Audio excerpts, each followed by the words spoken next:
up, my fellow mutants, and welcome back to the Mutants Only podcast, where we review and discuss our favorite X-Men comic series. I'm your host, Spicy Lady, and today I'm joined with me by my fellow Brotherhood members, JBxclusive, Bearded Blerd, and Blerd Central. We're unfortunately minus one member today, but we wish them all luck on their endeavors with finding a job. Awesome. But today we're continuing our read of the classic X-Men issues 5 through 8.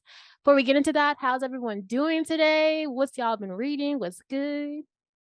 Doing good. Can't complain at all. I've been having fun just like reading these X-Men comics. Like in between just reading the classic X-Men run, I found myself going back to the actual X-Men comics. I've actually been reading X-Men 97 through 100 and I had to stop myself because going into 101 gets into Phoenix territory and there's a lot of great stuff for us to talk about. So I'm just excited. Yeah, that's probably my favorite arc of Uncanny X-Men. It's just the Phoenix saga. Like I remember when Marvel Unlimited, yeah, they had it to where like all of the Phoenix arc was free to read on their like app. And I'm reading over the summer. I was like, oh my god, this is so lit. I love Phoenix Wars. So I love that.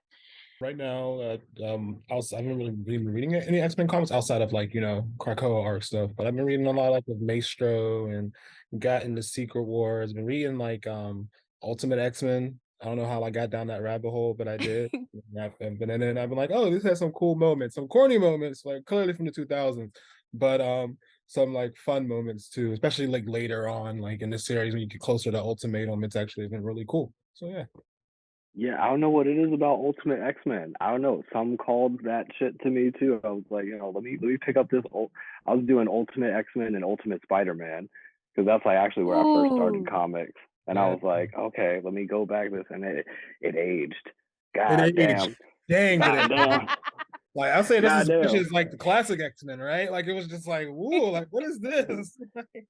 Yeah, I was looking at that and I was like, oh damn. It's so funny you say that. I've actually been in like in my like retrospective mode. I've been watching a lot of like retrospectives on like Transformers, and I recently finished a Marvel one where they reviewed all of like the Marvel phases. And I was really in my Spider-Man bag. I was like, I really want to do one on all of the Spider-Man animated series because I loved was it Unlimited, right? The one where he went to the Earth where a whole bunch of like the animal people. The joint with him with the cape. Yes, Yeah. I love loved that series. I was so fire. I watched that one. I watched a little bit Spider-Woman. I was just like, I want to do like a retrospective on this. So I tried watching like the old series, and I was like, dang, this is like bad. Like it was like terrible cuts. Like he was just it's constant, like just like him going into like the camera, like the stills were just clearly you could tell these stills were just very much. I was like, dang. And like the audio was really low. I could barely hear, but meanwhile the background music was loud. I was like, oh, this is a mess. But yeah. You remembered that background music. It was loud as hell. You'd just be like really straining to hear what he said. All of a sudden, it'd be like, but and then Peter conned his way into going to Florida because he saw like the newspaper. He's like, "Oh, gee gollies, I should go to Florida to see the swamp thing." And then he went to Daily Bugle. He was like, "Jay Jemison, I want to go to Florida." He was like, "No," and he's like, "Well, your name could be on the article." He's like, "Sure," and then he just goes to Florida in fact, only his Spider-Man suit, and then just goes on this journey. I was like, Peter, you're a con man. Like, you're from New York, so that's probably why. You from Brooklyn, you're a Brooklyn dude, you a con artist. Like, how you gonna con your way out of a vacation, basically? So I thought it was funny. I was like, all right, this is gonna be a fun thing to do. I'm probably the worst nerd ever because I haven't watched any animated series on X-Men or Spider-Man. I didn't watch a lot of TV when I was growing up, but I like to read. So I read a lot of comics and stuff, but TV I was just always kind of like impatient, autistic kid. So like I just couldn't sit. It was weird. So those series are classics though. X-Men 97, Spider-Man Unlimited, Spider-Man the animated series. There's some great. Watch X-Men Evolution, like that caught my attention. Love Evolution. So once the new series comes out, I would love for us to kind of do like little live reactions as like bonus episodes for the podcast. So if you're listening, that might be down the line. But yeah, I loved Spider-Man Unlimited. Like the score for that for that cartoon was amazing. I love the stills of it. It reminded me a little bit of Batman Beyond, a little bit, but like still different in its own right. So I was just like, yeah, I love it. I love it. But now that we got a little warmed up, I've been reading, it's time to get into the classic X-Men issue 5. So titled My Brother, My Enemy. This is probably a really great segue into all of these issues. So starting off with a befitting quote from William Shakespeare's Hamlet. After having a terrifying dream about an intergalactic alien war, Professor Xavier decides that he needs a vacation, and justifiably so, 'cause that was a mess. And at the airport, after being seen off by his X-Men family, minus a persistent Banshee trying to put the Mac down on Moira, which is weird because like it's not his ex, so you know that's just weird. And Wolverine decided he just don't want to be there. This is when our heroes encounter a mind control Polaris and Havoc for an epic mutant mania showdown at the airport, along with an intro of Eric the Red, which was just all chaotic. So, what are you guys' thoughts on this issue and all of that craziness that happened? Yeah, I think stuff including like mind control can either go really well or it can be shit. And I think this was pretty good. I love the fact that it was Cyclops' brother that was also being brainwashed, so it adds an extra element of you not wanting to hurt not just another teammate, but it's a teammate that's also your family. But at the same time, you have to stop them because they're powerful and they're under control of Eric the Red. So I really like the dynamic between that. Right at the end, where he has the opportunity to stop them, but he just can't do it even though it's the right thing. And it just brings another like battle of ideologies between Cyclops and Wolverine over what's the right thing to do versus feelings. So I really like those aspects of it. What about you guys?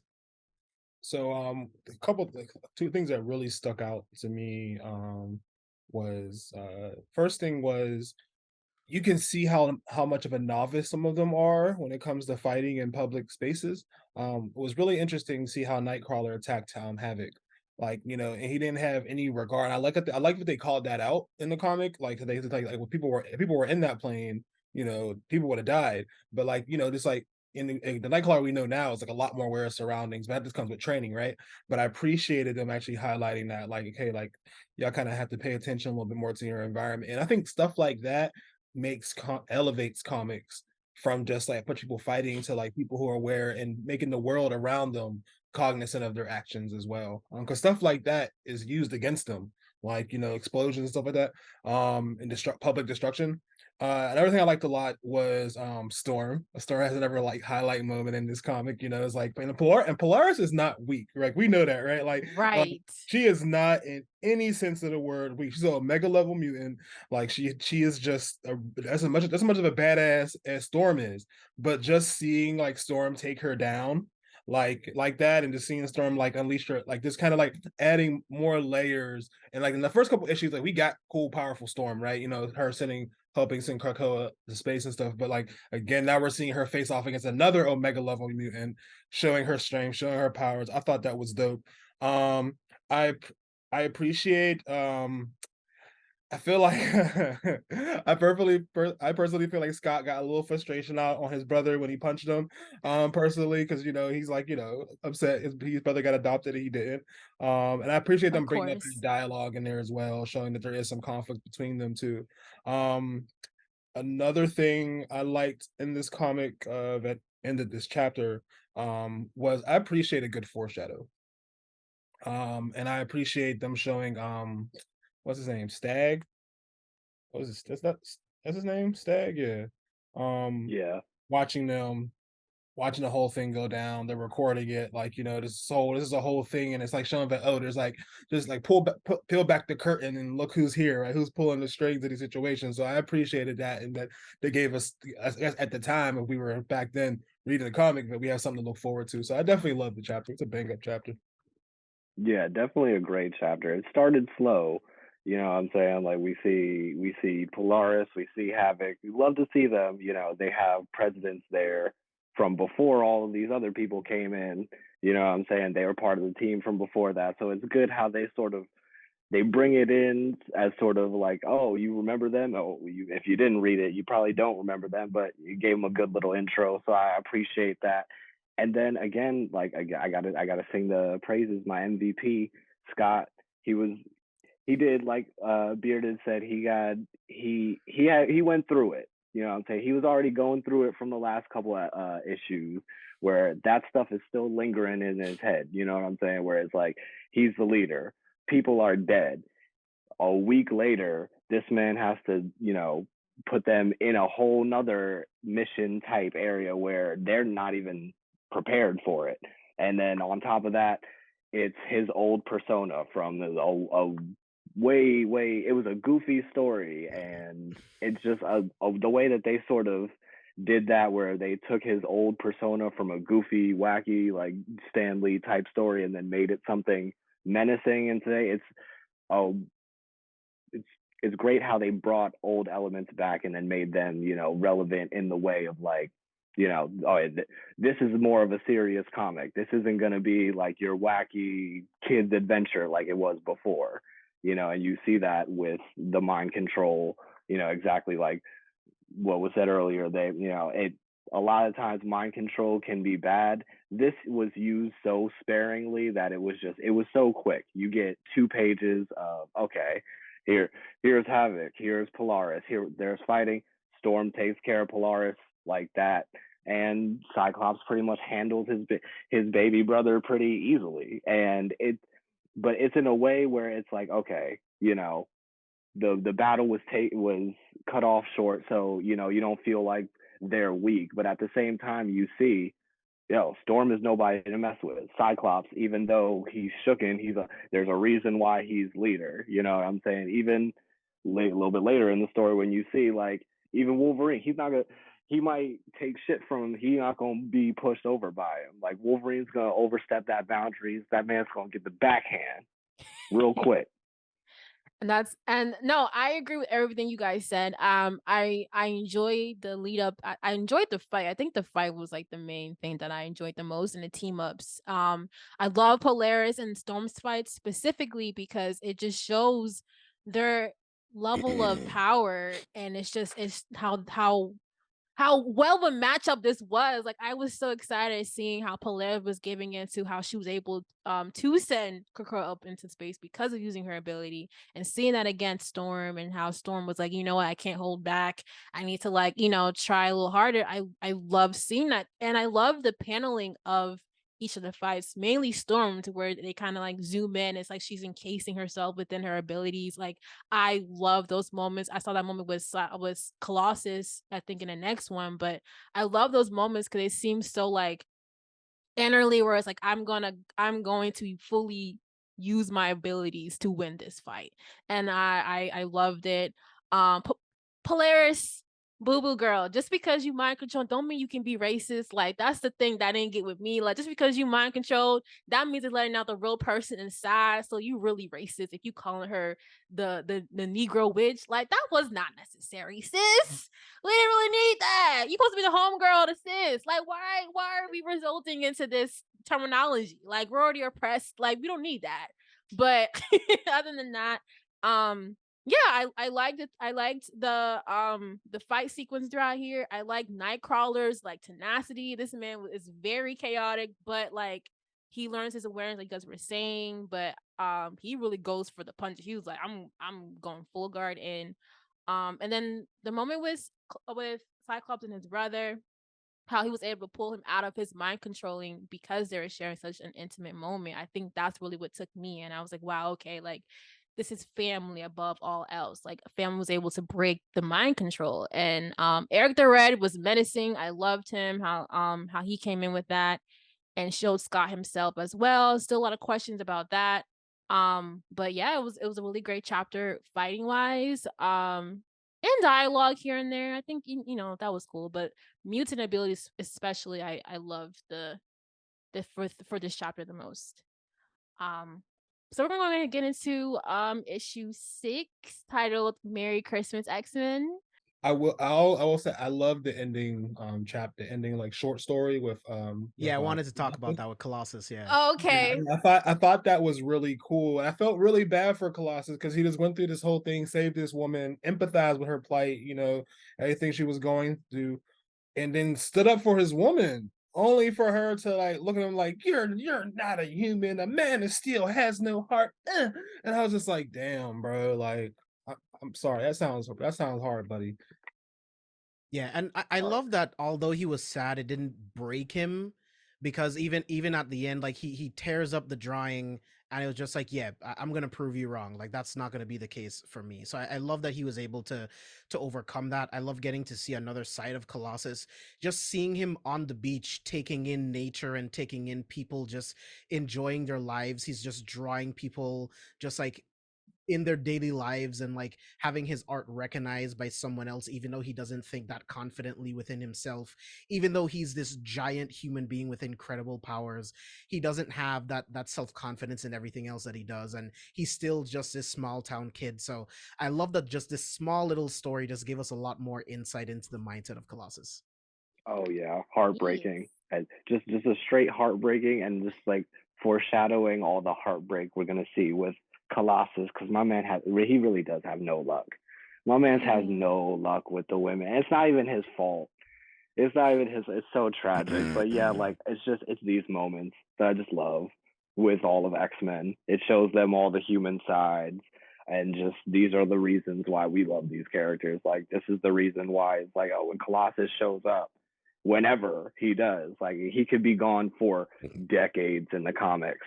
He comes up in one panel, everybody goes crazy. Yeah, in the comics, outside the comics, we all go apeshit for Colossus, and it's like these reasons why he's all of us. He's a big metal teddy bear. He is like he really cares for his family, like for his Russian family, for his X-Men family. Like he really is like, are they okay? I'm just like, oh my god, he's so sweet. But yeah. So yeah, we're gonna go ahead to issue 6, Merry Christmas X-Men, where the X-Men spend their first Christmas together. Even Wolverine is there this time, which was nice to see. But of course, nothing good ever happens with sweet moments like this with the X-Men, as we get the return of the Sentinels, a mutant hunting robot group programmed to withstand any immune abilities and within its database, catching X-Men off guard, and the group works hard to fight off the robot giants, but ultimately leaves in the capturing of Marvel Girl, Banshee, and Wolverine, and Professor X. Homie's on vacation, he just can't catch a break either. Like, come on. So, what are you guys' thoughts on that, with that scene and just the chaoticness of it all, and just seeing the Sentinels again in comics? I thought it was cool. I love this chapter. This chapter was some gas. Like honestly, like it was action back and forth, back and forth. And I think one thing I enjoyed, like the first thing, like I love Christmas, man. I'm a Home Alone Same. kid, and so I love seeing that little ice skating rink in time. Like I think whatever I think it's in Times Square, wherever the fuck it is in New York. They're in Fifth Avenue, it said when they were in the chapter. So Ah, it's but like the rich area of New York. yeah, like Yeah, it's like Times Square. It's Yeah. like right where they put the real big Christmas tree Right. It's every like year. Saks is out there, all them, they got monies. They yeah, got money. money. People out there spend. It's like it's crazy how we were like raised on Christmas, and that's like the image I always see in my head. So I thought that was really cool. I thought little things in the chapter like I liked the like in panels, like when like Scott and uh Jean Grey are making out, and these other people are like, man, It's what are y'all doing? and PDA.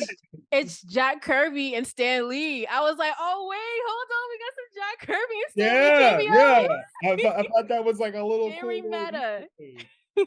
Thought that was really cool. I like the fight with the Sentinels. I think it was really cool watching the Sentinels, and it kind of like lets you know like at first I was like trying to figure out like why are these Sentinels so like defective? Like a Sentinel usually always knows when they killed their target. Like they should know this, and So I appreciate that being like explained later in like the next chapter. But I thought Right. it was cool. Kind of now this was I thought this chapter was cool because you actually got to see them like actually fight and actually good do stuff, and they were acknowledging things that they had learned like in previous chapters, like when they were fighting. I think it was this chapter where Banshee acknowledged that he was using his sonar. Oh, that was later in the chapter, and where he announced he was using his sonar to figure out where things were.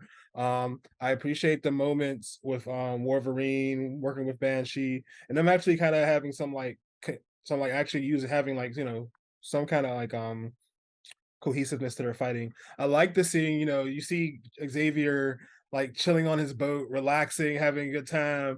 And I'm just like, this is like, it's just so Looney Toony. Like he's fishing, and then the Sentinel comes up with his fishing lure, and it's just like, ah, Xavier, we're here for you. And it's just like, this is so like corny. I like it. I love it. I loved you know, I didn't know Xavier could do this. Like when he like was using his blast on a sentinel, I didn't know he can do stuff like that. Like so that caught me off guard and caught me by surprise. I was really shocked. One thing I always love in X-Men comics is the danger room moments. And I like when time and place is Yes. really important for me. This, and I love like whenever they have frustrations, they go to the danger room and take them out. Like, and I love that panel that they added in there. I'm just very appreciative of those things.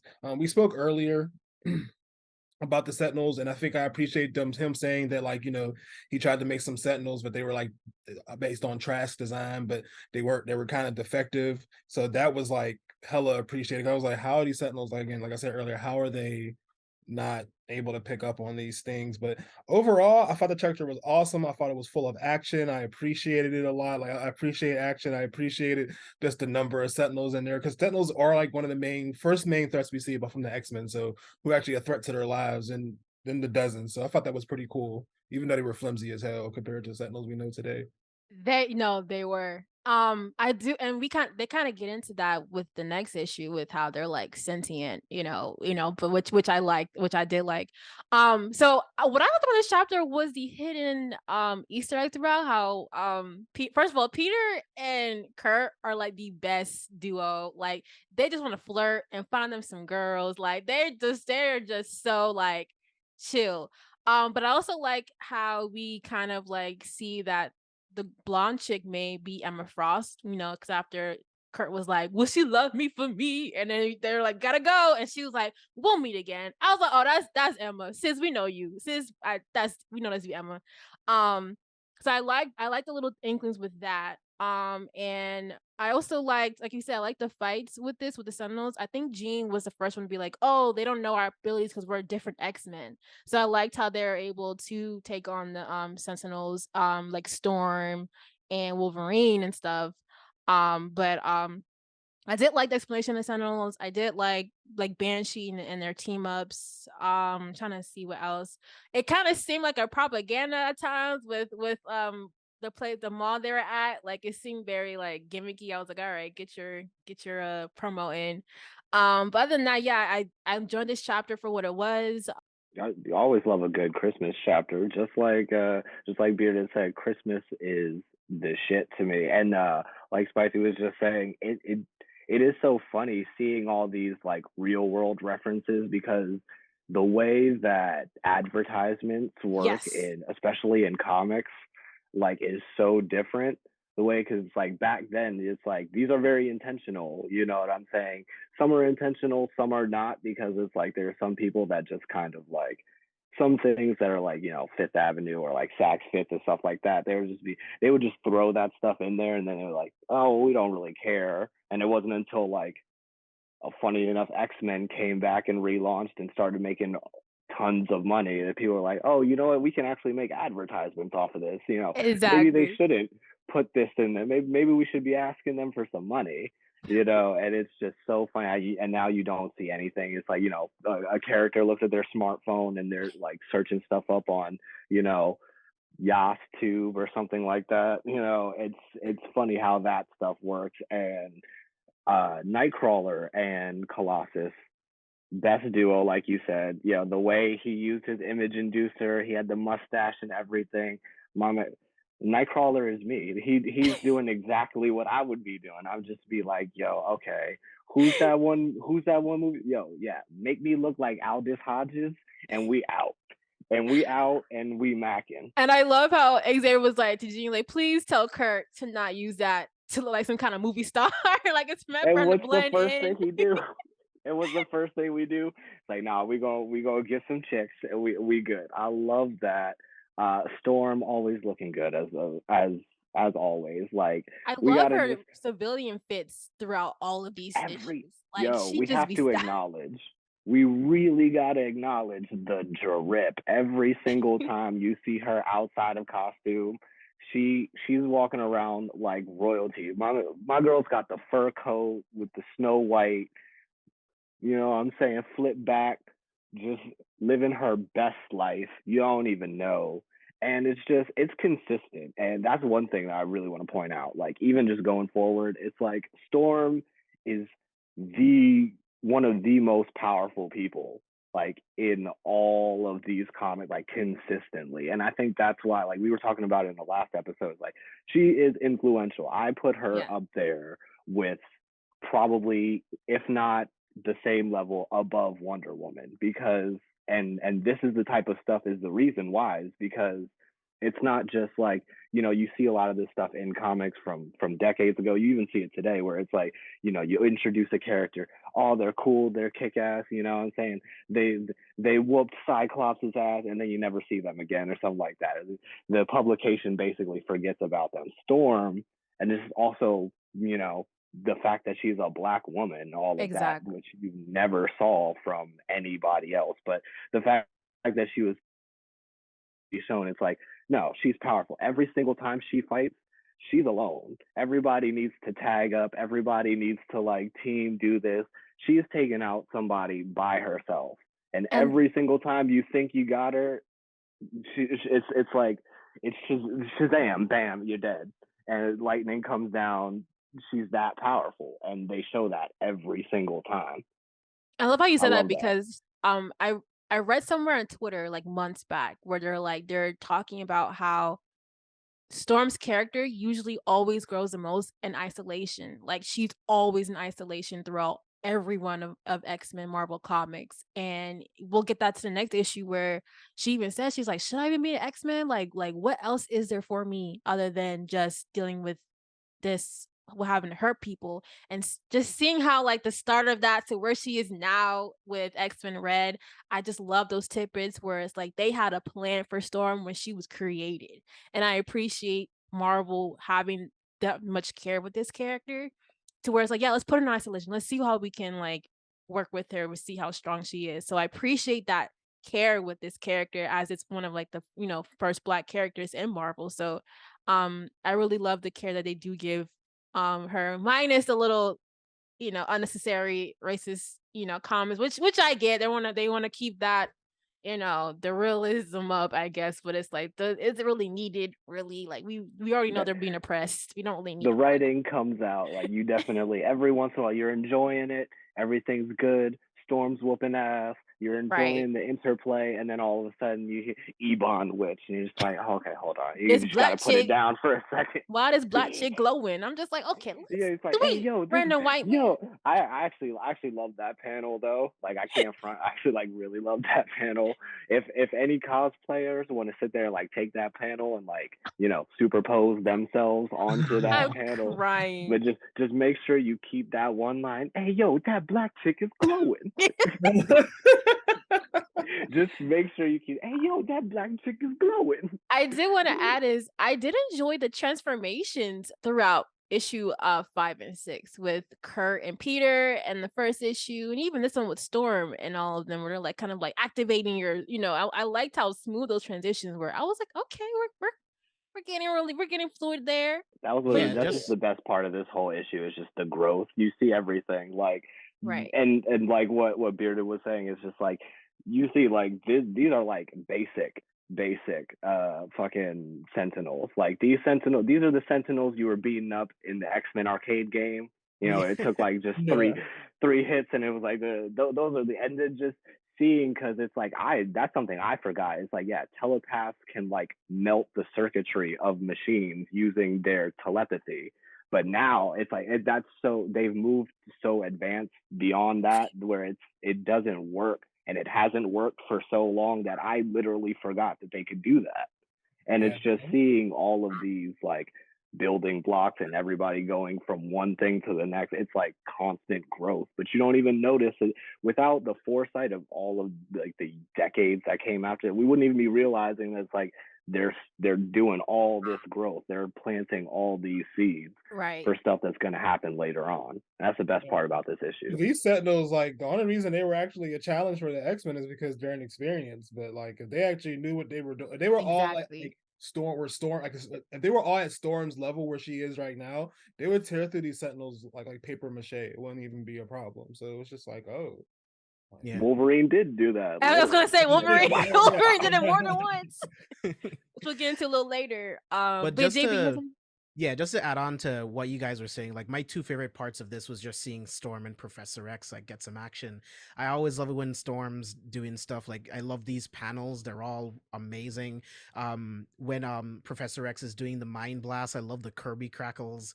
It's so good just watching him like just destroy the Sentinel. Like this chapter was really, really good, and the next two are just straight up fire. So I can't wait to get into those. I like the love story, the little the wordless love story at the end of this chapter with Jean Grey, like getting ready for work. Like it wasn't super crazy, but I appreciate the foreshadowing they did for the Phoenix. I love just the Phoenix poster. That did it for me.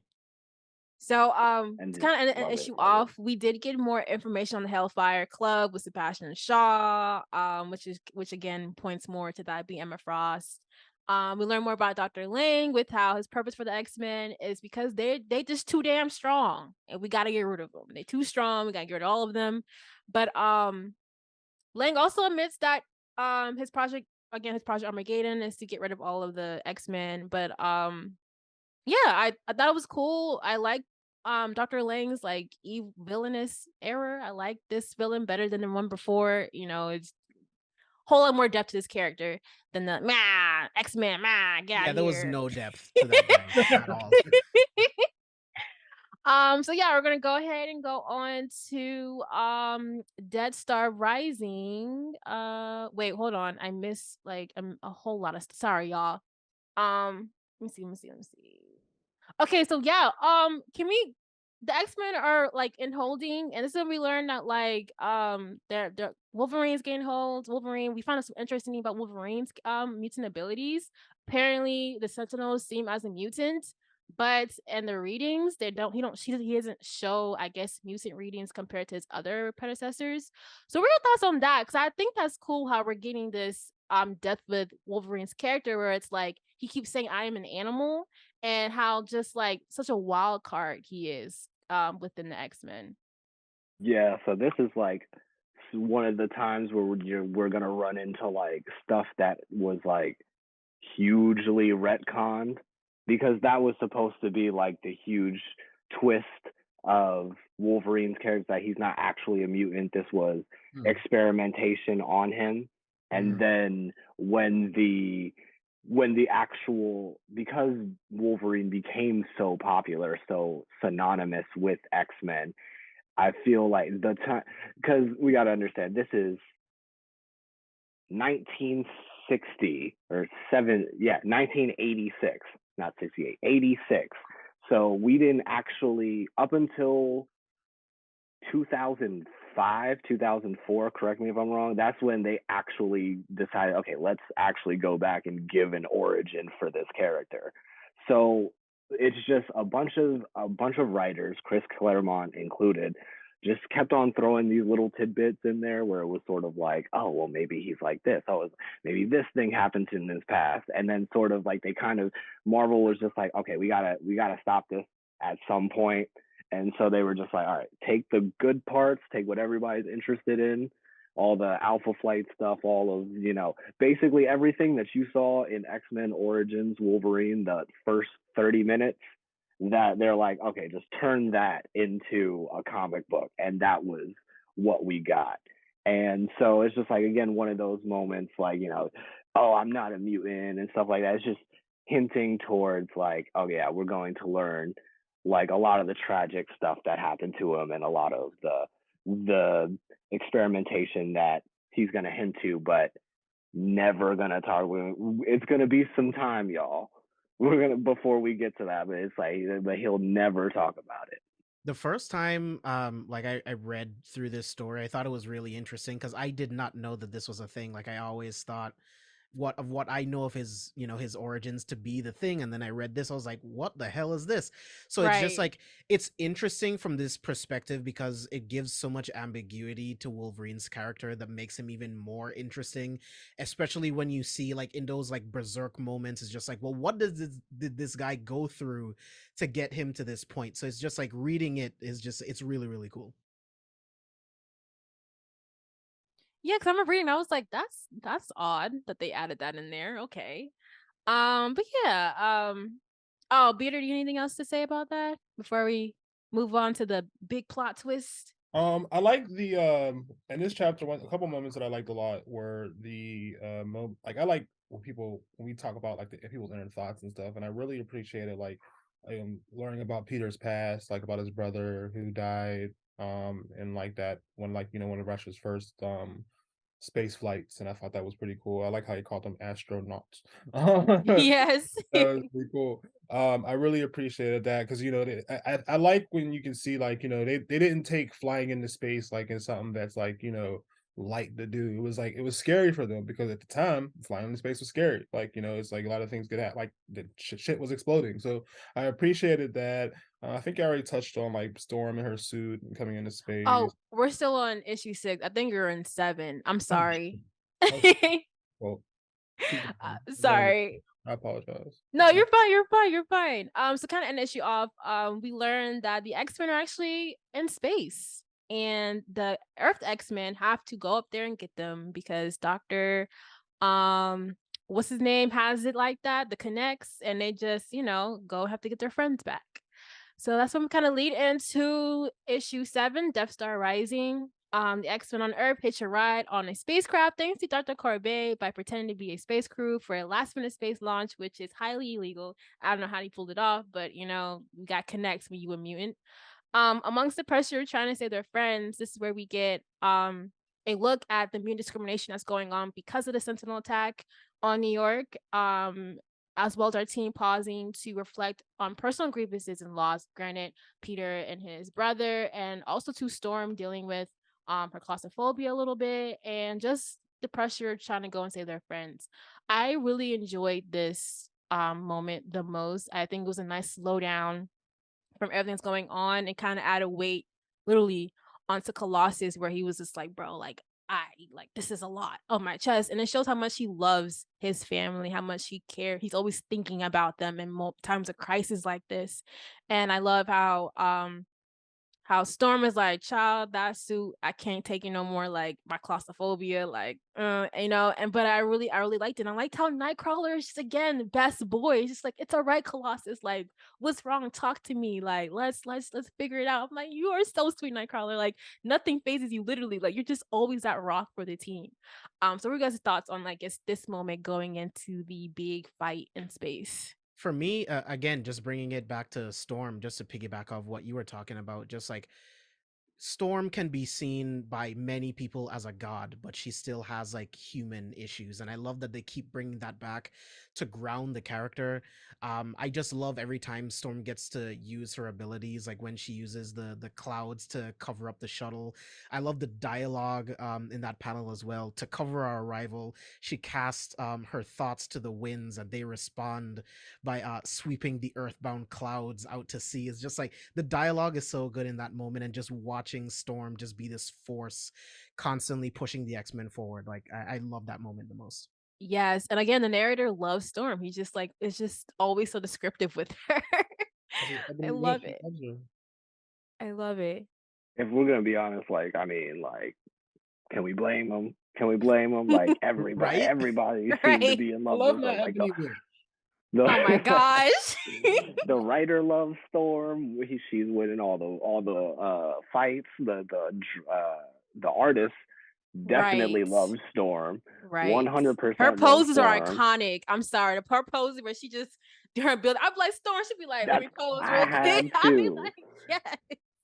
The little one shot that we get, the little panel that we get like in front of the comic with her in the space shoot, iconic. I had to put that as Yes. my background.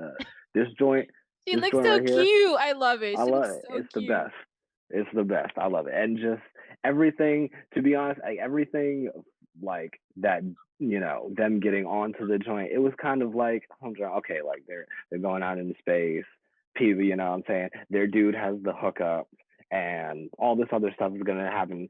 That's all cool and all stuff. But the Hellfire Club, that's what I'm like, yo, this is what we're like really getting into, because Right. this is maybe just with the benefit of knowing like what's about to happen, but like seeing them and just it's such an expansion of like what mutants are, and that's what I love most about doing this, is just most about all of these comics, but what this did with the Hellfire Club, and even at the end the extra story that they put in there, oh my goodness, so good, because it's just like it's showing like, yeah, there are more, this is a worldwide thing, like there aren't just mutants here in Xavier's little mansion, and this is where they do stuff. It's like, no, you have Right. older mutants, you have younger mutants, you have people that don't know how to use their powers, you have people that do know how to use their powers, you have people that have been living for like hundreds of years and pulling strings behind the scenes, and just like, just reading all the stuff with like Marauders and stuff like that, because I reread that recently, just like seeing like Shaw and stuff like that, and seeing him now, it's just like I loved all of that. So just that was the MVP for me, like the Hellfire Club, and like we probably get into it later, like Emma Frost and all of that coming into the picture and all of that. Everything else was kind of just like, oh, this is like, it kind of got real comic booky at the end for me, where we're just like, okay, now we're fighting in space. We got the Sentinels out of here. Oh no, is that clones? Da da da da da. But I did like Scott again. I gotta pull out my man Scott having my MVP. He had his moments here where Jean sort of psychically reaches out to him and he just rallies. Everything just, because reading it, I really had that moment where I was like, oh man, he's about to sit there and go and get caught, which he kind of did. But like, he's about to sit there and just go off and do his stupid thing. But he sat there and was like, all right, X-Men, this is what we got. Our peoples is over here. Let's get everything rocking. And that's what I love about Cyclops. He's a leader first, even though, he's gonna make sure that Jean is all right. He's gonna also make sure that, like maybe to a fault, the X-Men are gonna be together on something, and then yeah, like that's also kind of what gets them caught up. But that's what I also loved about this issue. But no, yeah, I agree. I love the introduction of the Hellfire, mainly Sebastian Shaw. I loved how we're hinting at this dangerous solar flare. That's, I don't even know what's happening with that, but we all know. And also to the introduction of Thomas Cassidy, aka Black Tom, the cousin of Banshee. I thought that was cool, a nice cool reveal. On top of Lang wanting to like isolate the X gene in order to use it to create their own X-Men, but really he just wants to exterminate all X-Men. So it just like everyone's on different pages. So I really like that, because Sebastian Shaw was like, what is this plan, makes no sense. And then the Hellfire Club was like, well, we want you out of here too, boy, but we ain't gonna tell you that. So I did like that. Yeah, the space and fight was a little cartoony, but it flowed well once we got into the ship. And yeah, I liked the fights. The fights were cool. I'm trying to see what else. And yeah, and we got some Shield and Avengers name drops. I thought that was cool. The space station they're on was a previous used Shield space whatever. So I'm like, okay, we get some Shield and Avengers name drops. But yes, and then we get the plot twist where, as we're saving all the homies, you know what I'm saying, we get introduced to clones. The older X-Men are there, so everyone's like, what is going on? I feel like that was a really fun plot twist, and a better revamping of the animal clones that we got in the in like the previous issues. I felt that was a little corny, but I like this one because this one had a little weight, a little more questions, but still like made sense into Dr. Lang's whole nefarious plans with the Sentinels, hence the X Sentinels, which, very creative. So we got thoughts on all of that. So the first thing I want to say is like the Hellfire Club thing stuck out to me the most, just because where we are in Krakoa. and Right. like knowing that didn't happen. So it's just like, and then like that's a Hellfire Gala too. So it's just like just knowing that didn't happen is just like, oh man, like seeing it live is dope. I really appreciated I like the little stuff, right? So like I think I was mentioned earlier, like I really liked, Colossus, thinking about his family and thinking about his brother who died. I really appreciate, I'm really gonna love a good storm scene. But one thing that stuck out to me the most was Nightcrawler being checked by Cyclops about his theatrics. And like, being like, oh man, like you're not in the circus anymore, man. Like you need to like get it together. And then but like I like Nightcrawler doubling down, like, nigga, this is who I am. Yes. This is who I'm always going to be. So suck it up. I appreciate Nightcrawler, like, being resolute. I like this Nightcrawler because he stands his ground and what he believes in and how he feels about himself. He doesn't really let anybody change him. Only thing he really changes up a little bit is like how he goes about his fighting. But at the end of the day, like his theatrics aren't hurting anybody. If he wants to, monologue, and let him monologue. As long as he gets the job done, that's all that matters. I love how right after that, as they're fighting, mind you, having this conversation, and then him and Cyclops like, oh, our maneuver number, whatever, in the danger room. He's like, got you, and I love that because like they're like, remember this move from danger room, and like they just automatically know and go and do it, and I'm just like, yeah, teamwork, and they use a circus type of move, which henceforth why Nightclub was like, hey, yo, this is how I work, and Right. matches Let my me cook. abilities. Let me cook. Like, exactly. Like, just because you can curse us out, don't mean you can tell me how I can fight. All right, because you was getting mollywopped, but I censored them until I saved your behinds. I'm gonna need you to chill. Right. We had to come save you. You let your girlfriend get Exactly. cussed, bro. Like, what are you talking about? Like, maybe you need to monologue a little bit. Like, Exactly. But I love before where Nightcrawler was like, gee, Colossus out here going no, I forgot what he said. And he's like, oh, gee, Willikers, there go Cyclops getting whooped. I should probably do something. I was like, He's like, Nightcrawler. not the Gee whiz. not Gee the- whiz. He was just like, oh wow, Holy look. rusted metal, Batman. Is that Nightcrawler getting his butt stamped in? It was just so funny. I'm like, Nightcrawler's kind of funny. I love that. But yeah, I do like that about Nightcrawler, how he's so resolute with himself. Or he's like, I can teleport. If I can have fun amidst all this chaos, then I'm gonna do it. As long as the job gets done. Back to the bonus issue with him, Wolverine. So I do love that. Have a Snickers, Cyclops. Like, Jesus. No, he was tripping when he cursed him out though, because they even checked him out. They're like, "Yo, Cyclops, you wildin'. You shouldn't have spoken to him like that." He was like, "I don't care. I'm a leader. They need to get their shit together. I got people to save." And I'm just like Wolverine. Cyclops, relax. It's okay. We're all here doing the same job. Like we're all doing the same job. We're I'm not not gonna lie. Like, we're not getting These are paid. these are some of the moments that annoy me about Cyclops just a Same. little bit. Like he gets into his emotions a little too much, and it's like, dude, you're the leader. You need to hold that shit in. Like when Colossus was talking to me, it's like, dude, what about Storm? Like you're just concerned about Jean right now. Like Storm's outside in the vacuum of space with a damaged. Right. Come on, with my the guy. broken Like, suit, with the broken Dead suit, bro. ass. Like Jean's at least alive, nigga. Like, you gotta hold on. exactly. Like we lost a team member possibly. Like He was like, leave her. And Chloe was like, no. Oh, he's like, no, we're not. And then Storm was like, I'm good. I'm strong, y'all. Remember? Like, it's me. And the way that he went and picked her up, I was like, Colossus. He was just like, you're okay. I was like, oh my God, I can't with him. He's so sweet. I love Colossus. But yeah, those moments like that, I was like, yeah. But then I was like, Cyclops, chill out, bro. Like, you just and Jean literally told him that towards the end of this issue, where she was like, bro, I'm not playing with any of y'all men today. We got people to save. Don't be telling me I can't do it when I know I can do it. And I told you I can do it. And when she zapped him out of commission, I was like, yes, Jean, get it together. she was just like, I fucking love that part. I loved Because everybody it. does. Everybody loves like taking and making Jean. It's like, oh yeah, she's just that little girl. Oh yeah, she's just gonna get taken by Wolverine and stuff like that. It's like, nah, that nigga was annoying, and she checked that nigga. She made sure that everybody knew. It's like, all right, we tolerate you, nigga, but like right now you starting to fucking get on my nerves. All right, grown ass woman right here. Let me take care of this shit. And Right. fucking and take care of the shit that she fucking did. And I love that fucking part because it showed, hey, this wasn't this one-sided thing. Fucking Jean sees Wolverine as what he is.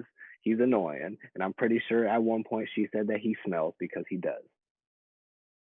So since we're kind of talking about issue 8, let's just go ahead and go right into it, since we already known that these X-Men are now clones. Because Wolverine was like, I've had enough and I'm using my animal instincts. You don't smell like Jean. I know who Jeannie is. And he goes crazy. He found that they're robots. But And she's just over there like, oh, that's actually weird. She hit her with right. the what? But I love the horror. Everyone, they're like, Banshee was like, Wolverine, for the love of God, like, why are you taking that girl to the chest like that? You know, we all have that one nigga that just comes in and he just says that off the wall shit. We all just have to turn our heads, nigga. So, I ain't gonna lie to y'all. They had me in the first half. Like I was like, oh, like the X-Men, like they went and captured the other X-Men and shit. Right. And like they're I guess they gonna get their and they like mind control them or something. And I guess they getting their petty grievances out. So I guess I gotta squad up and fight. Like I love that whole that little panel when they had them all fighting, like a 2-panel scene. It was like a 2-page spread. Like I thought that was dope as hell. And I was just sitting there the whole time like shit. Like they about to get it cracking and they have a couple beers after. So when we found out that they were like just like ex Sentinels, I was just like, oh shit, I know this is dumb. I'm stupid. Like I should have known this. It's like oh, I don't smell like them. I was like, oh, maybe they're clones. And seeing their Sentinels, I was like, oh, this is actually pretty dope. They're look like some of them were low-key kind of getting their ass whooped. Like Beast was giving Nightcrawler the business for a minute. Like So was. And I love how they was throwing them. I love how Iceman threw a snowball at Wolverine. Yo, why was I just about to put that? I was like, yo, you gotta mention that. That's the best part of the whole spread. That was the best. Because again, he had to wash him because everybody there could smell that nigga Wolverine there. So he's like he had to put a little bit of that the Downy in the snowball. Heads up, midget. I was like, yo, this nigga hit him with the fucking M word. I was like, yo. Yeah, we need to chill with the M word. Iceman is a motherfucking bigot, and we never knew. Yeah. Between this and the first issue, I was like, yo, wow. I didn't know Iceman's story was of a progressive. But for those who are listening, we're on issue 8, Creator Love Half No X-Men, which is a really cool. These titles were like literally like poetic. I was like, okay, I love these title names. But yeah, so we kind of get these team ups, and I love knowing that at least Robot Jean isn't racist, because at least she kind of like is regular with Storm when they're fighting and not calling her an ebony witch.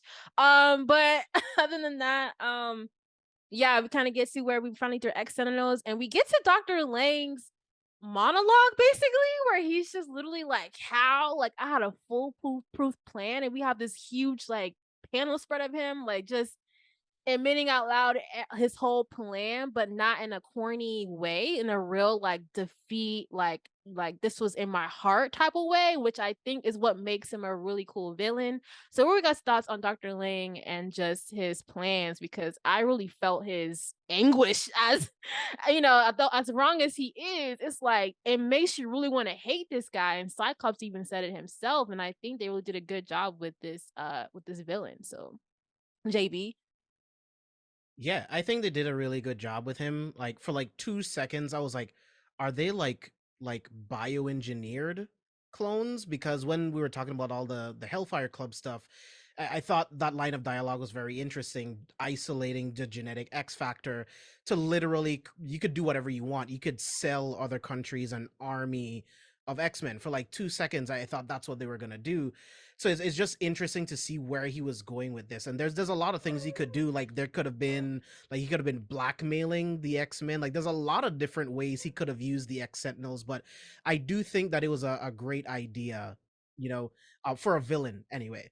Loved all of that. Because Scott Lang becomes somebody who definitely is a big reason who you see, like what I was saying in the for the previous issue, it's like these Sentinels really upgraded. Like they went from like, you know, just these giant machine things to like, yo, these people are like, yo, let's make these better. And seeing this, it's like seeing the creation of a villain that the X-Men are going to have to deal with for years and years going on from that. So it's like just as much as we're getting like the origin of like these heroes like Wolverine and Nightcrawler and all that, we're getting the origin of like all of these people who are going to be constant pain in the ass. It's wild.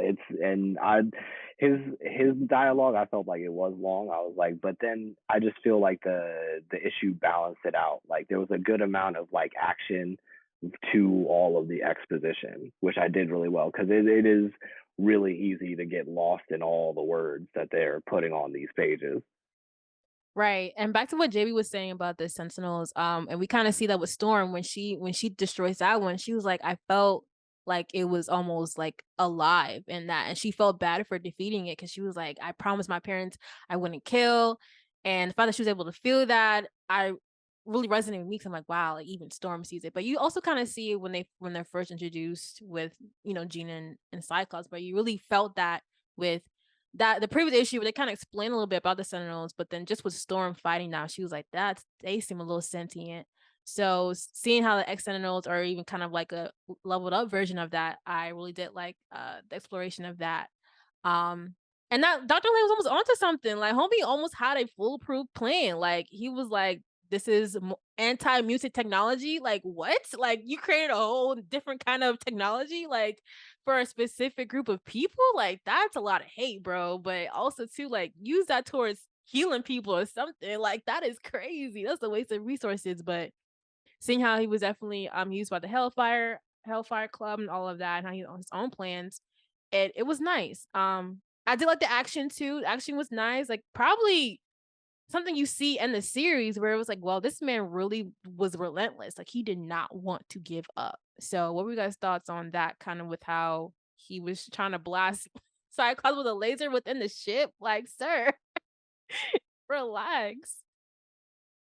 My man's was really, he had a real grudge because he was blasted. He saw Cyclops like free Jean and Xavier and all that, and he was just like, oh, I could do that too. Hold on, wait, let me find my thing. I got that.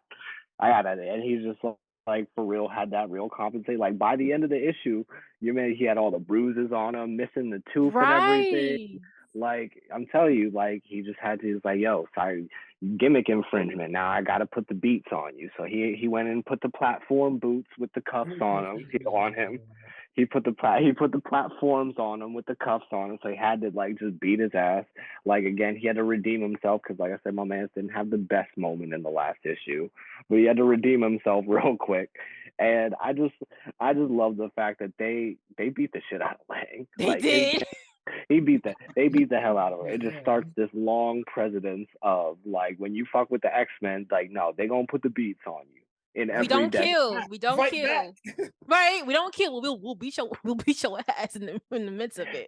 They'll take turns. We Right? gonna line up. Bro, I ain't never heard the term gimmick infringement before, bro. Like Gimmick infringement. that's hilarious. He said, "Yo, What? how you gonna take my thing?" This nigga hit him with the Soldier Boy. This nigga said, "Lang." I'm crying. So kind of after Jean saves him because he almost crashes into like the screen, which I think was like horrific. I was like, goodness, and he was gets saved by the very people who despises. This is where the ship gets like way more chaotic. Of course, always an explosion, and the team has to leave. And this is where we kind of get this moment where they're like, look, like our ship is messed up. We need someone who can use the solar flare to like guide us up out of here. And Jean steps up and was like, look, it's me. And then here goes Cyclops losing his goddamn mind. I was just like, girl, how you in love with him? Like that man need to chill out. Like he was just like, since when were you qualified to be an astronaut? I cackled. I was like, Scott, do you not know what her ability is? Like, use your brain. You'll be taking notes on the X-Men. You were taking notes on your girlfriend. You don't know what her abilities are. Like, come on. Like, that's where I'm like, sir, you need to relax. This is another reason why you shouldn't get romantically involved with technically coworkers, right? Because it's just God. dude, like you're in these life cells. This is the only thing keeping you and your team alive, and you want to open the door to get to your girlfriend. Like, You're gonna get everyone killed, dude. You're gonna get everyone killed. Let me go, or I'm gonna blast the door. Are you really like really? You're just gonna sacrifice the whole group project because you're in your emotions. Like Nightcrawler had right? to be on this man like a monk, like a rabbit monkey, and be like, Scott, like really think about what you're saying. everyone's Like, sad. Storm is about to lose her best friend. Like, are you? She's literally crying. Like, bruh, like you're just mad because this is the first yams you ever got in your life, and you're just It's like, fucking I will go out with you. Like We technically, can do this together. wrong. Technically, it's sexual harassment because you're a leader and you're a manager. You're a first of all, manager, fucking your employees, bro. Like I didn't like it when he said, "You little," like, finish your sentence, Scott. What were you gonna say? You little what what? you gonna say? What you What were you gonna gonna say? say? What was you I'm gonna saying say? Finish it. Because try me if you want to. And that's when she blasts him because she was like, "Sir, you're not rational right now," which is cool because normally in comics up until this point it was reversed. It was always the women being irrational and not being the damsels. But I really like how Jean's like, bro, you need to think clearly. Like I'm the only one able to do this. And I really appreciated the writers doing that with Jean, where she's just like, bro, I'm not a scientist, I'm not an astrophysics, but I can at least learn the basics to do what we need to do. And I really appreciate that. And then Wolverine came up and was like, look, I get you, but girl, who you think you are? You have to prove yourself. And she's like, first of all, I need you to stay in your lane. Don't touch me like that. I don't even know you. Just because we share that moment doesn't mean nothing. Like, we got a job to do. So I'm gonna need you to back up. And guess what he did? He backed the hell up. And I love that.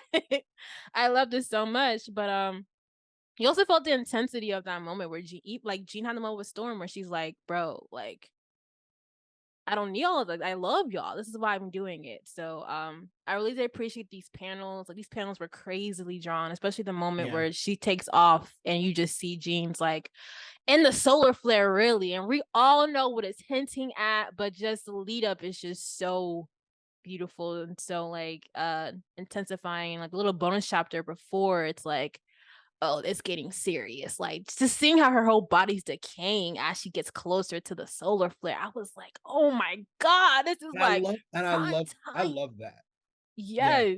Yeah, I love that. I think and like so this chapter was was published in 1987, a year after the Chernobyl incident happened.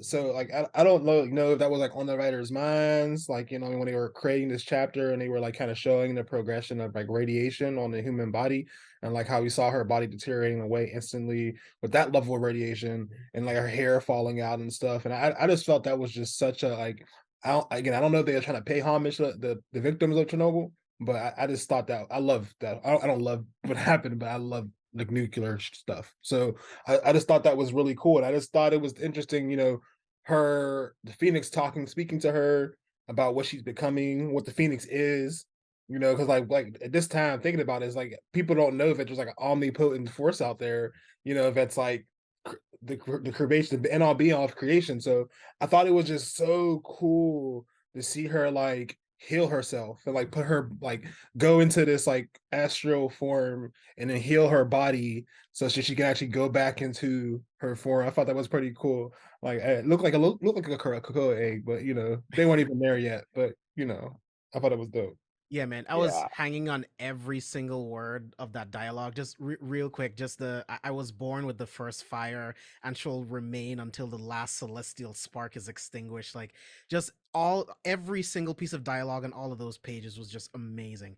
Yeah, I absolutely loved that. It's just like everything about like these last couple pages in this chapter, I think is probably like my favorite out of like everything we've read so far, because it really is like when you see Jean and how she was from the beginning, like what I keep saying from like before, from when we started reading X-Men, it's like she was like the quintessential like damsel in distress. She was just there to sort of like, she was the last one inducted into the school and she was the only girl there, and immediately went into a romance with Scott, the leader, and she was the damsel in distress basically for everything. And I got to give it to Chris Claremont, because Chris Claremont, seriously, he went in there and was like, all right, we're going to take this, who's essentially this damsel in distress that we have in all comics, and we're going to make her damn near the most interesting thing about this entire lore. you know, and it's like really amazing, especially like with when you have characters that you've built up so amazingly, like Storm, who you've already made like constantly a powerhouse. Like, I'm gonna take this other character that sucks and turn her into a fucking icon. And all of that, like even just from the beginning, like from before all of that, where she was, you know, she was giving it to all of them. Like I said, Cyclops is going crazy. Again, this is young Cyclops. I have to stress this. My man has not learned all the stuff that makes him great yet, but this is like one of the big things that sticks with him, you know, seeing his girlfriend die, you know, the first out of many 30,000 times that he's done that.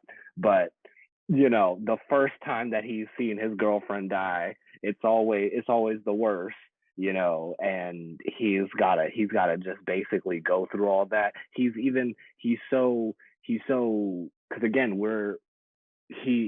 we had these kids in there since they were kids, since they were like 10, 12, and they've grown up and done this stuff until like, you know, about like now they're about 17, 18.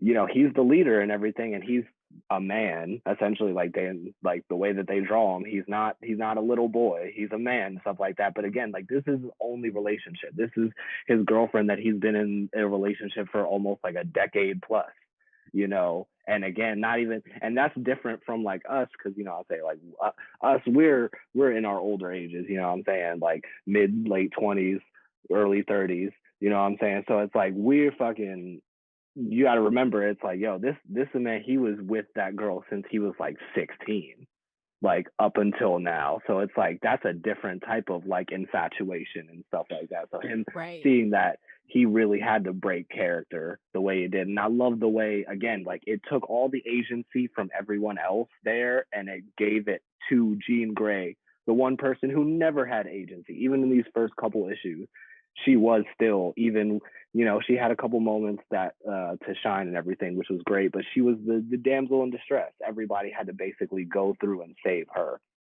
And this was her moment to sit there, like, take that agency back, and it's like, you know, there's a reason why I'm on this team. There's a reason I'm a founding member of this team, and I'm going to do all of that. Again, like the constant patronization from Wolverine, called out, squashed, dealt with, you know what I'm saying? And ripping her dress and the earlier one. Like, we didn't even get to that, man. Like, and he's just like, he's been doing that like for months now, apparently. Because like they first came in at like what, like during the summer, and now it's like Christmas. So it's like he's apparently been doing that weird shit for months. But I agree with you, and I love how in the final panel it's like she literally gets put in like an embryo stage, and like she's literally being born again, and that's literally the whole antithesis of the Phoenix Force. Exactly. So I really love that panel showing where I'm like, oh, this is like literally in different areas. I loved it, and just that final page. Gotta shout out David Cockrum, because, you know, the artist that drew all of this and did all. Yeah, favorite. It's so amazing. It's so good. Because didn't he do the you can tell his art style and certain panels were like, yeah, he did this, because like I said, the shading is just like a little, just way more details and rounded to where it looks like a human's like face, to where I'm like, oh, this is really like taken care of. This is really the precursor. Like, we all talk about like Jim Lee, because like that's where the art really gets to, like, yo, that's what I love right there. But this really was the precursor, like that, when we were talking about like when Xavier got attacked on the boat. I just love that one panel again, like the crazy eyebrows and the brain blast and all the optic blasts, the different colors and all that. I just, and shout out to him for just making our girl Storm look as iconic as she is. So that is the final end of the issue 8. So you guys, what's your ranking of today's issues? Because this is probably my favorite one. For me, it's gonna be probably in descending order, 8, 7, 6, 5. Honestly, I agree. Same. Yeah, I think it's the same for me. It literally was like a literal ramp up of like, it just got better and better and better, and it just ended in what was like, this was amazing. Like, this was novel level. So who I think the MVP of all these issues is definitely Banshee. I think like Banshee was really holding his own throughout all these issues. He was really keeping the group together when they were escaping until he found out they were in space. And afterwards they were holding him where they even kept his mouth locked up. So I really liked how he took care of his X-Men family, him and Wolverine, and again with the group. Um but yeah, I think MVP is definitely Banshee. Banshee definitely did his thing, regardless of everything that happened. And then obviously Jean, between Jean and Yeah, Banshee I, towards I the would end. give, I would give, I would give MVP to Banshee. I definitely feel like he definitely did like his own little triple double. But I would give Play of the Game to Oh Storm. yeah. Like, Okay. I would give Play of the Game to Storm. Like when she took that hurricane and controlled it above the skyscrapers and stuff, that was just an awesome play in my opinion. The Stuff. Cyclops was like, "Girl, you gonna kill everybody?" She's like, "It's done. It's Like, done. What are what you you talking talking about? about? Like, you know what I It mean? Like, stay gone." in your lane. Like, I mean, Exactly. like you got we your players and you ain't even like listening to us, Captain. It's Like. But I definitely agree. Like Banshee, like MVP, like he was just everywhere on the court where you needed him to be. Like he right. was hitting the boards. Like he was sitting there. He was had his assist. He was just everywhere. He was taking the screens. Like he was just there, man. I definitely and the crazy part about it, he was there, but like if you really weren't like paying, if you were just rushing through the chapter, you wouldn't have noticed him. But if you Right. actually were paying attention, like he was in every spot he needed to be when he needed to be there. Sorry, I use basketball references for stuff. So like he definitely was the Larry Bird of all of these issues. You know what I'm saying? That he's not the flashy one. He's not the one Right. that you gonna buy. He's not the one that you gonna buy the T-shirt of. But he's Right. gonna be the one that put the numbers up and be where you need to be at when he needs to be. he gonna get his 60 points all around. That's what he gonna do. I I'm appreciate it. crying. Appreciate it. Anybody else? What was y'all VIPs, favorite characters? Not my VIP. I had to give it to Gene because like Right. everything I was just saying, like like this is really where Chris Claremont came through and was like, nah, you see this, but you know that meme, that Wonder Woman meme where he was like, well, you have this life, but it could be better. That's exactly what he did with Gene, and it was just so amazing. Again, like that whole monologue, it just reminded me why the Phoenix and Gene is probably like one of the staples of this entire lore, and why we love it so much is why I'm honestly pissed off to see like all the stuff Marvel's doing with the Phoenix nowadays, because I'm like, just keep these niggas out of X-Men business, please. Can we keep these niggas out of X-Men business, please? We over here talking about fucking Asgard and High Mother's Head. That was kind of interesting at first, and then it turned out to be shit. But anyway, just that and just her turning into the Phoenix and everything.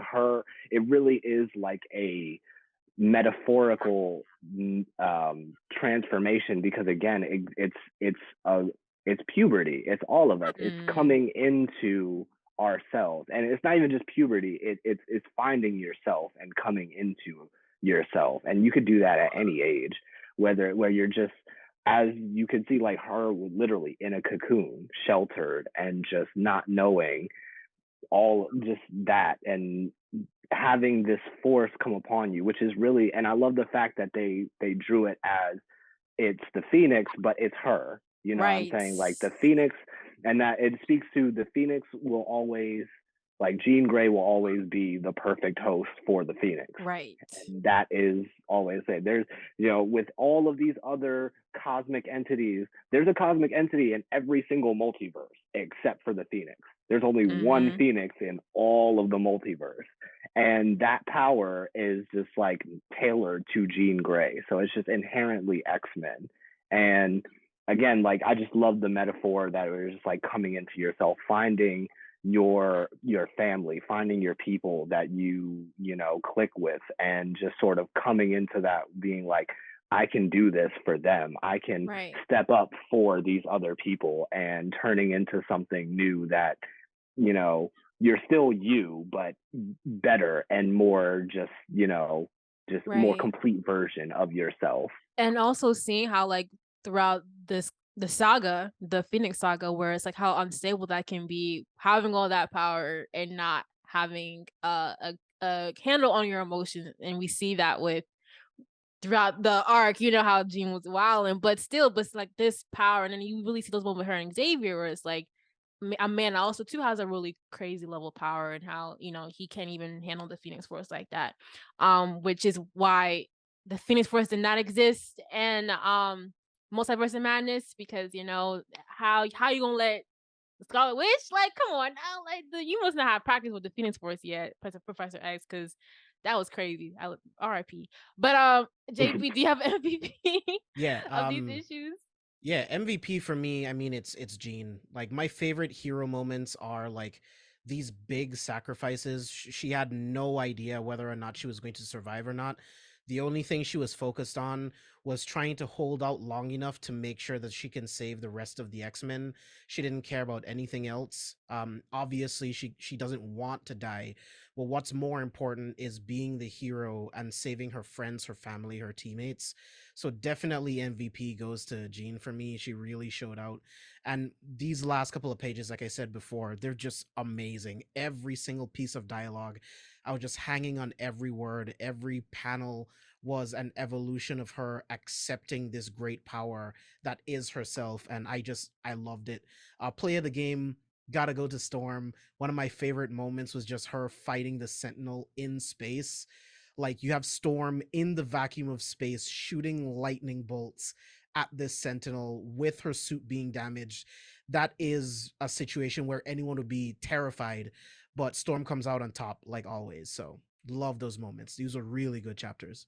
And I loved how she was so calm. She used her jetpack. Like she could have immediately just went to her abilities, but she used her jetpack to like get the little levy way. I'm like, yeah, okay, period. But yeah, guys. So as for the bonus episodes, did y'all have any favorites? I unfortunately didn't read them this episode because I thought we were gonna go over time. But did you guys have any favorite ones that really stood up to y'all? I know y'all said the one with Colossus was another favorite. I like how like these ones they kind of like the last one, like the one with Jean kind of like weaved into like the ending of Yes. the like issue 8.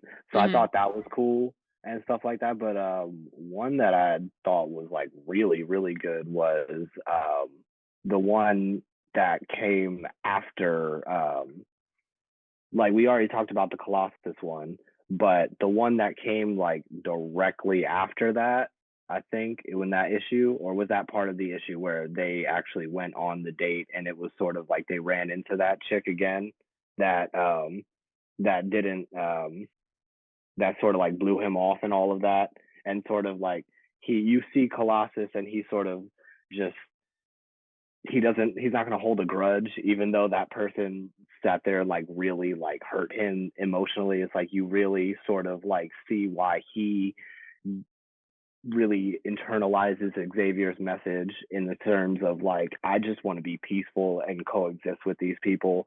This person wronged me and everything, but I'm still, that doesn't mean I'm going to I'm even just, say something mean to this girl, which, you have a lot of these dudes that just like go straight to that, where it's just like, I was rejected. Fuck this bitch. Yeah, let it change his character. I fuck with it. Exactly. Like, and it's just the consistency with all these characters that I really love. And that's how you see Colossus be consistent, stuff like that. You see these moments and they're brought up later on to just reaffirm like, oh no, he's not gonna fold. This man is about his ideals, and he's gonna keep on showing that no matter what happens. And you see that to this day. I always love when he brings up Ileana. I was like, oh my god. I was thinking about the cartoon. Ileana. Oh, he's always screaming it. I'm like, Colossus. Oh my gosh. He loves his sister. He loves his sister. Yeah, guys. So that's the end of the podcast, y'all. I had a lot of fun reading these issues, and I really can't wait to get into the Phoenix Saga because it's all up here from here, all destruction, all chaos and shooing, and I cannot wait to read that in real time. I think this will be with fresh eyes. I read this saga like years back, but now it's like I have the context, so it's probably gonna get a little more amped up these next few podcasts. But if you guys can let people know where they can find you, starting with I guess JB and down, go over. Let people know where You they can guys find y'all. you can follow me all over social media at JBxclusive. You want to find everything that I do, just go to careful the number 4 spoilers.com. You'll find links to the merch store, Patreon, all of the podcasts on the podcast network, all the weekly articles that we write. Steve, one of our friends, Scuba Steve, wrote an article talking about just more Black movies, all the incredible Black movies that have come out over the last couple of years, just highlighting some of those. I did my ranking of the 2022 comic book movies. I also have my full review of Wakanda Forever up on the site as well. So if you want to support, head over there and you'll find everything you need about us. I loved your Black Adam review. It was everything I was like that. I was thinking. I was like, yeah, you put it very, very simple, cut and paste and dry. I was like, yep, exactly what it was. Thank you. Bearded Blerd. How you doing? Bearded Blerd, Bearded_Blerd on Instagram, Bearded_Blerd on Twitter as well, but add a D, extra D at the end of Blerd and the number 1. You'll find me on Twitter, or just look up Oda's Ghostwriter and you'll also find me as well. Creating a comic. We do anime improv every other Monday, which is a fun event, and then we're actually going to be adding anime improv gaming to our in between the every other Monday. Me, Baldwin, and a couple other people who do voice. So look out for that soon. We're just putting our schedule together right now. We're playing games like Fortnite, Dead by Daylight, Among Us, stuff like that, and just doing different voices from characters we know and love from video games, anime, comics. So look out for us and pull up. Yes, I'm so excited. Yes. All right, Blerd Central, where can they find you at? Blerd Central on all of my platforms. Catch me on like Twitter.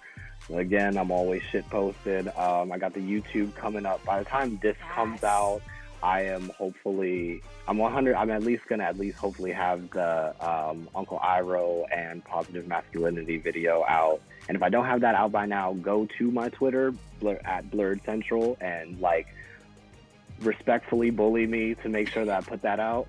But right now I'm working on my Anakin Skywalker retrospective that's about grooming. So I will definitely I'm trying to get that out. Hopefully, like I said, by the time this episode comes out, I will hopefully have that close to, that is an interesting the grooming perspective. Of Anakin Skywalker? Because that's I'm interested. Me too. Wow, because like I that wow because I disagree. Wow, because like I'm curious of what you want to say because I kind of agree. Like, so if by the time this episode of this podcast, by the time this comes out, if I don't have that out, please, like I said, at Blerd Central, go to my Twitter and be like, yo, where that shit at, bro? Like, we gonna need that. I'll hold you to that. But it's a lot of thought.